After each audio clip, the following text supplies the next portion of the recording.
ಪ್ರಿಯ ವೀಕ್ಷಕರೇ ಹಾಗೂ ಬಂಧುಗಳೇ, ನಾನು ನಿಮ್ಮ ಕನ್ನಡತಿ ಕವಿ. ಎಲ್ಲ ಹೇಗಿದ್ದೀರಾ? ನಾನು ತುಂಬ ಆರಾಮಾಗಿದ್ದೀನಿ.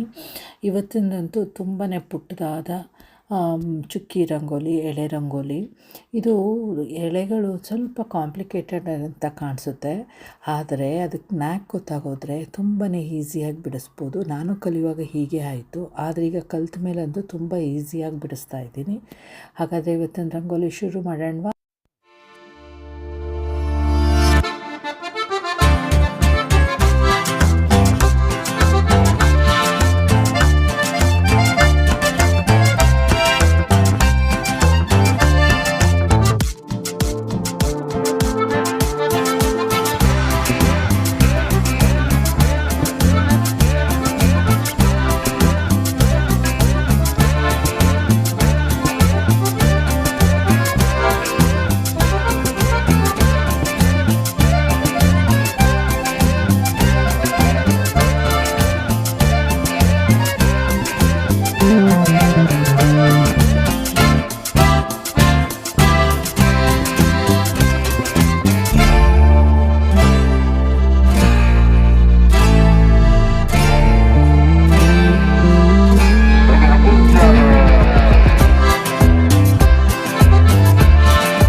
ರಂಗೋಲಿ ಡಿಸೈನು ಮುಗೀತು.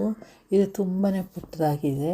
ಈ ರಂಗೋಲಿ ನೋಡೋದಕ್ಕೆ ಲೈನ್ಗಳೆಲ್ಲೆಲ್ಲೋ ಅಂತ ಕಾಣಿಸುತ್ತೆ, ಆದ್ರೆ ಒಂದು ಸಲ ಆ ನಾಕ್ಗಳು ಬಿಡಿಸಿದ್ರೆ ಈ ಥರ ರಂಗೋಲಿಗಳು ತುಂಬಾ ಈಸಿಯಾಗಿ ಹೋಗುತ್ತೆ. ಅದೇ ಥರ ನಾನು ಕಲಿತಿದ್ದು. ಇವತ್ತಿಗೆ ಈ ರಂಗೋಲಿ ಡಿಸೈನ್ ಇಲ್ಲಿಗೆ ಮುಗಿಸ್ತಾ ಇದ್ದೀನಿ. ನಾಳೆ ಮತ್ತೊಂದು ಡಿಸೈನ್ ಜೊತೆ ಸಿಗೋಣ.